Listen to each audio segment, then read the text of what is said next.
Colors of Politics, NRI, on RI Free Radio. Just as the rainbow has many colors, there are multiple opinions and views of the way our state government should be run. Let us be to the point and deliver the truth. It is time to break down the colors of politics. Hello, and thank you for tuning in to another episode of Colors of Politics on RI Free Radio. Don't forget to find us on Twitter and on Facebook at Colors of RI. And we just created Periscope at Colors of RI, and we just might play with that in the future, so keep an eye out. And tonight, we're going to talk about parental rights bills and things that are affecting primarily parents in Rhode Island. We got lots of different things going on in the State House, way more than I'll be bringing up this evening. But we're going to tap back to a topic that we've talked about on the show before, the HPV mandate in Rhode Island. Which HPV, if you're not already aware, stands for the human papillomavirus, which is a sexually transmitted disease that has over 100 different strains of the disease itself. And currently we administer Gardasil 9 is the name of the vaccine that addresses 9 strains of this vaccine. Well, in 2014, Rhode Island mandated that this vaccine be administered to 7th grade boys and girls for school attendance. It's on the mandated schedule, and that you currently can only not get the vaccine with either a religious exemption or a medical exemption, and it became effective in 2015. As of 2016, the CDC changed the recommended dosage from 3 doses to 2 doses as long as you start the doses before the age of 15. There's a little history on what's going on, and Rhode Islanders Against Mandated HPV Vaccinations has been fighting for 2 years now to take this mandate off the books. You cannot pass it in class from one student to another, even if you are diagnosed with HPV. So there is no logic behind mandating this just to attend school to receive the vaccine. So in a positive on that, there is 3 bills currently in the State House that support the efforts that has been going on. And we'll start with the House bill, which you can look up. Bill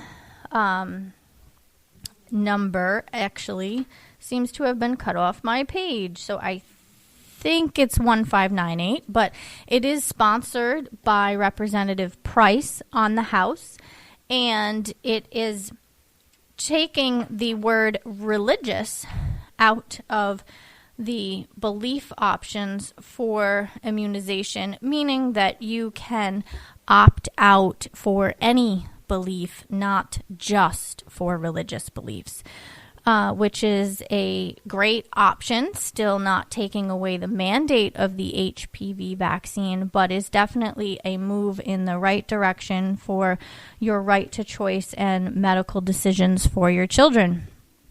But a more strengthy bill with lots more wording that is very good in the Senate side, introduced by Senator Morgan and co-signed by Rep. Takis, Kettle, Metz, and Peliano.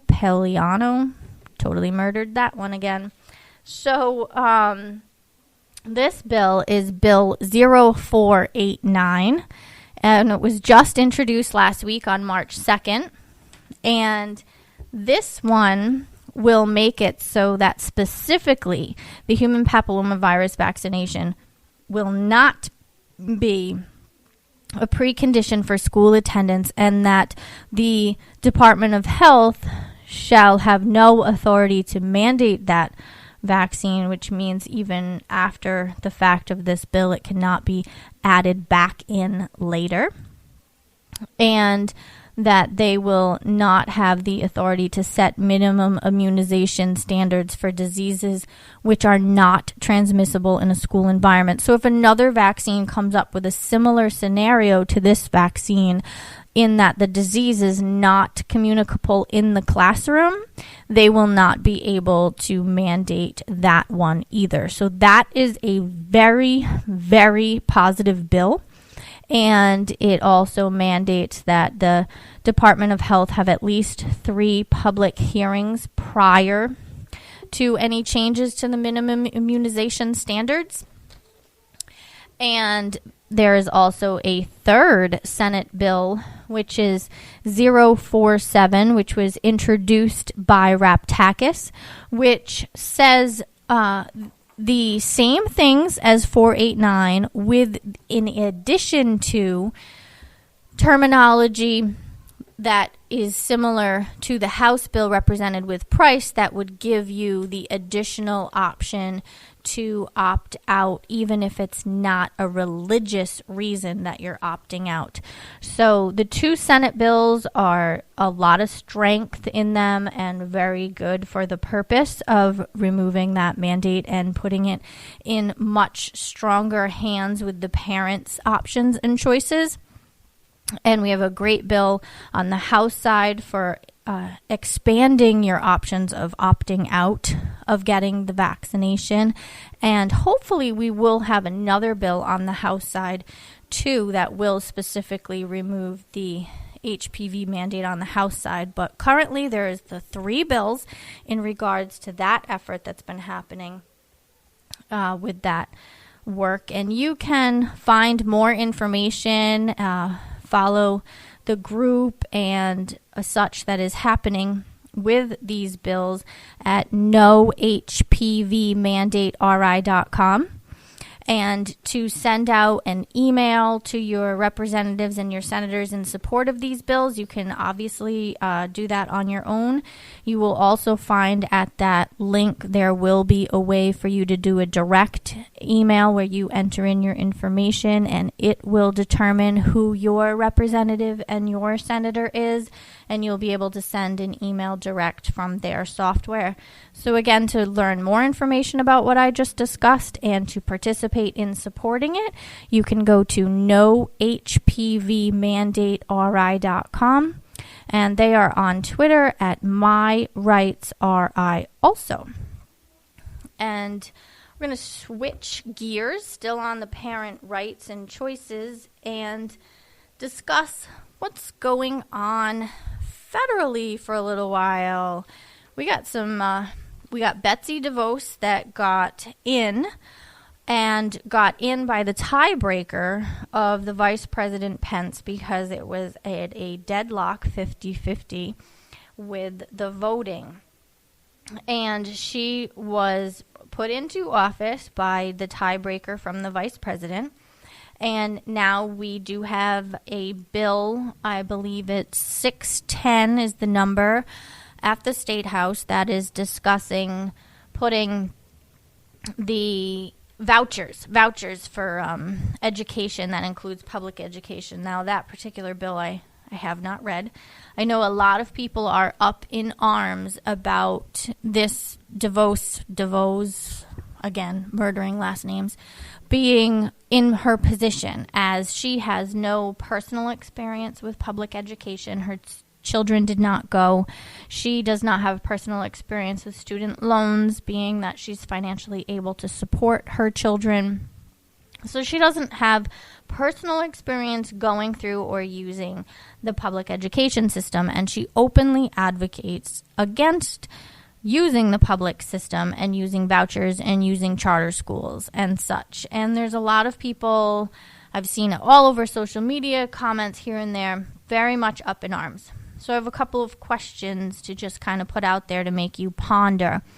Number one, a lot of people feel that the Department of Education and the way that our school systems are run is horrible, that we do a bad job. We have a couple of good points, but overall, it's not a good system, especially think about Common Core. Oh, I cannot tell you how many thousands of people I've heard complaining about the Common Core. Well, if you want change, usually you have to start with someone that doesn't already follow the same regimen you don't like. So she's not from that usual camp. She hasn't gone through this system and feel that it's such a great system to want to boast up. She doesn't think it's a good system, and she thinks changing it and changing its ways is a good thing. I think that it's something to think about, from taking a step back, coming away from the fear of change, and thinking about the fact that when you really want to change something, usually the best person to change it is the one that hasn't already been trained and fully indoctrinated from it. Just something to ponder. I don't know. She could do great. She could not do great. I haven't personally read a lot of her information. I have talked to some people that have met her personally, and I have seen some of her stuff. And I think it's a good thing to have change. It's a good thing that she's going to rock the boat. She's going to change up how it works. And we've had horrible policies happen before. Again, example, Common Core. It really doesn't effectively do very well. From most teachers aren't even enthused with it and the way its processes are, and the regulations and the stipulations and etc. But we've dealt with it, and we're going through it, and we complain about it. So I think it's something to think about, that maybe we shouldn't fear the change, and maybe something good is really going to come from her outside perspective. And then we have a bill on the Congress side, H.R. 899, that, from my understanding, was prompted from her getting her position. And this bill is so short, I can literally read it to you. It is called the Bill to Terminate the Department of Education. H.R. 899, to terminate the Department of Education, in the House of Representatives from February 7th, 2017. And it has the names of approximately 8 representatives, and says, introduce the following bill, which was referred to the Committee of Education and the Workforce. Be it enacted by the Senate and House of Representatives of the United States of America in Congress assembled. Section 1, termination of the Department of Education. The Department of Education shall terminate on December 31st, 2018. End. That is the bill. To just flat out terminate it. December 31st, 2018. So we have a little less than 2 years, if that was to pass, that it would be effective. It has not had a hearing, as the latest action right now is that it was referred to the Committee on Education and Workforce. Just thought that was interesting to bring out to everyone's attention, that we have DeVos. She is the Secretary of the Education now. However, we now have a representative. Let's see if how Mr. Massey, guess I can't murder that one too bad, that introduced this bill to terminate the Department of Education.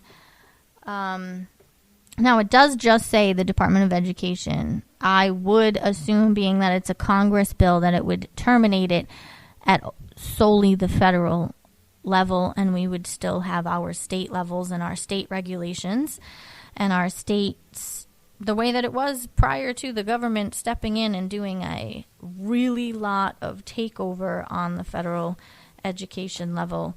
When we had more creativity, when we had more ability to let the teachers have a better understanding, or not really understanding, but a better freedom within their classrooms. And it just seems there is so much about being under the federal guise and federal rules and federal regulations that limit lots of teachers, lots of school districts, and maybe, just maybe, we'd be better on a local level and not on a federal regulated level.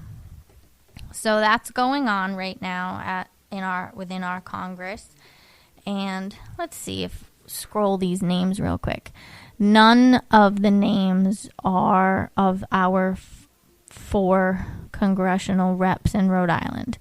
So none of our reps have put their name on. Big surprise there, right? Because we would really expect them to do that. But that is on that. Now going to education, but on the Rhode Island level of education, we have Senator Roger Picard putting in bills to further regulate homeschooling. Yes, you heard me. Homeschooling, because that's really what is a priority. We already have regulations in Rhode Island that say the subject matters that are to be taught and that certain things are required, like Rhode Island history is a required topic in Rhode Island for students, whether they are in homeschooling or whether they're in public school systems. And also the principles of American government in the English language. It even states within the regulations. And that they should be held having attendance registers similar to that of the public schools. And he has introduced Bill 244 that now homeschoolers, instead of just following as they have, and then at the end of the year they simply submit to their superintendent that they have completed the year, that their student did within the recommended same amount of days as the public school recommended amount of days, and that they were taught the subjects recommended by state law. Now, Roger Picard wants, there's literally only like 5 sentences, so I'll just read them to you. It says that students receiving at-home instruction shall be annually evaluated via grade-level standardized assessment as approved by the school district in which the child resides to measure satisfactory progress or growth from the previous year, or that an annual written narrative evaluation shall be conducted by a certified teacher or other professional as recommended by the superintendent and approved by the school committee for the purpose of measuring satisfactory progress or growth from the previous year. And those 5 sentences are added in to the regulations that are already in place. That is beyond ridiculous because a lot of people, first of all, homeschool to not follow standardized testing. That's like a huge red flag right there. That's the whole point, because you have your own things that you feel are best for your child and how they should learn and how they should be evaluated for their levels of assessment and what they understand from that subject matter, whatever it was. And some things out there like Waldorf education. Waldorf education does not test like a sit-down test. You are given verbal things and you're evaluated and lots of other things, and it's a great, well-rounded form of education. However, bottom line is you are never given standardized testing. Well, that's a private school. They have their things, and they work wonderfully within that school. Now, you have this saying that homeschoolers need to be put to this standardized testing. Now, even better is that you're doing this to which you have to show your satisfactory progress or growth, and then it's being evaluated by the school committee, and then if it's not a standardized test, it still needs to be a certified teacher or other professional, again, approved by the school committee. So district by district by district, this leaves way too much, first of all, variance between what happens from town to town. And secondly, that is not something that needs to happen with the school committee. That every single one of these homeschooled children in all of these districts to be evaluated and then voted upon by a school committee. School committee does not trump the parent. It never did. It never does. It never will. Like, hello? The parent chooses what the child is going to learn, how the child is going to learn. Probably way better at evaluating anything to do with that student than any teacher or school committee ever will, because they are with that child. They raised that child. They started with that child.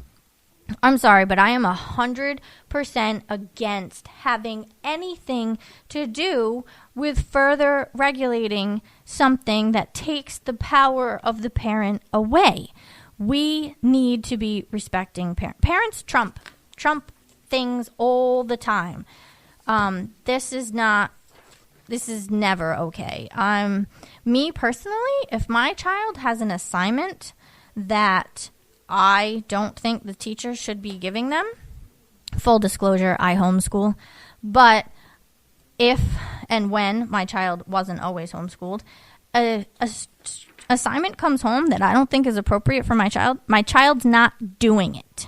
Flat out. You got a problem with it, teacher? You can see me. My child will not be doing the assignment. My child will be doing what I say, because I will always trump the teacher. So what is this that now the school committee is going to vote on every single homeschool student every year? So here's how many senators co-signed and thought he has a great idea. None. He's on this bill by himself. No one co-signed. So hopefully this means that this also is a big fat flop that goes nowhere. But he also has a second bill, 246, on the Senate side, introduced the same exact day. He put it through as two separate bills, where the second couple of sentences that he adds in for the second bill says, for a child who has been absent for school, such that if said pattern of absences continued, the child would be absent for school for 10% or more of the school year during the current or previous year. At the time of the request for approval for at-home instruction, at least 2 grade-level standardized assessments shall be required annually to evaluate progress or growth at intervals as recommended by the superintendent and approved by the school committee. A parent or guardian may request that at least 2 annual written narrative evaluations be conducted in lieu of standardized assessments by a certified teacher or other professional as recommended by the superintendent and approved by the school committee for the purpose of measuring satisfactory progress or growth. So, in layman's terms, that means if your child is not doing good with attendance and you decide about halfway through the year that you want to homeschool, then they're suddenly going to say, oh, now you need to be evaluated twice a year because your child wasn't doing good with attendance as it was. So now suddenly that just automatically assumes that your child isn't going to appropriately learn the information. I don't know where or why the thought process was for this, but it's a pretty bad mentality. I did read, I don't know which paper, but that it was the idea behind the 246 was because there was a district, I think Woonsocket, where there is multiple students between the ages of 16 to 18 with the junior, senior year in high school that are having attendance issues and being pulled out for homeschooling. And they think that's a concern that the student isn't actually being taught, and the parent just pulled the student out because they have attendance issues. Well, guess what? The parent has the right to do that. And maybe, just maybe, that student has a really hard time in school or has major bullying issues that they're being picked on. Maybe they're an extremely depressed child that was staying home a lot because they do better at home. So, nice way to impose yourself and make assumptions and think that you should be regulating the entire homeschool community of the state of Rhode Island because some students might be pulled out because of their attendance by their parents and their parents choosing to take the easy way out. Are there a handful of them? Of course, there's a handful of bad seeds in everything. There always will be. But the idea that the masses need to be regulated and restricted and governed to more degree because of a handful is unbelievably ridiculous. What is it with this state that every time we turn around, this happens? Well, guess what brought this upon? We changed compulsory attendance from age 16 to age 18, so parents can no longer sign their students out of school at age 16 and let them drop out. They have to go through 18 where they're a legal adult before something can happen and the student can sign themselves out basically and quit because now they are 18 if they haven't already graduated, depending on where their birthday falls. So you took one thing away because you wanted to make everybody have to do something, and now the result is the few that are finding that they can just pull their student out by putting in a homeschool. And again, you're not going to have the masses doing this. You have a handful of bad seeds. You will no matter what. You created one problem, so you're choosing by over-regulating from one way and creating another way that parents can do something. Now let's over-regulate again. Let's try to tell parents how to parent. This is so ridiculous with this state and this mentality. We seriously don't have better things to do. Hopefully I'm just bringing too much attention to this, considering there's only one senator's name on it. And from what I'm understanding, there are uproars of parents that are very upset with this bill that has not been set for a hearing date. No co-signers. So hopefully this will just fly by the wayside as absolutely nothing. But here's another full disclosure. I am a school committee member.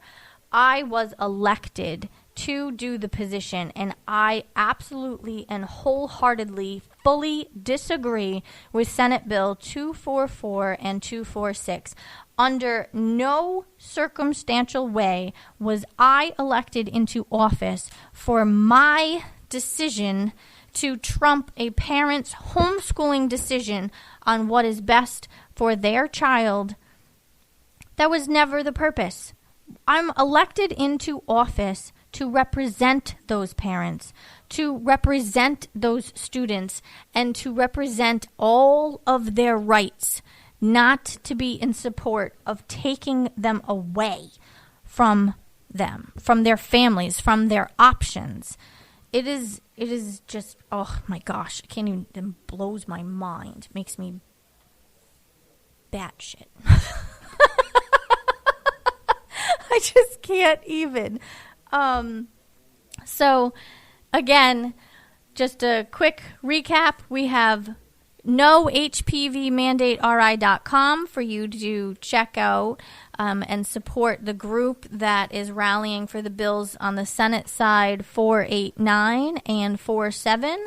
On the House side, I think it's 1569, but it was introduced by Representative Price on March 1st, so it should be easier for you to look it up that way. You can also, as of tomorrow, the link should be up from that group for you to send out an auto email to support those bills, and then to be completely against bills 244 and 246, and then just the fact that we have the Congressional Bill 899 to take away the Federal Department of Education. So you have been listening to Colors of Politics on RI Free Radio. This is your host, Amy, and you can find us on Twitter and on Facebook at Colors of RI. And just created Periscope with that, and maybe we'll be playing with that in the future. Feel free to follow us and get the notifications when we start messing around with some kind of a live feed or live discussion. And That is the same handle, Colors of RI, for all three, Facebook, Twitter, and Periscope.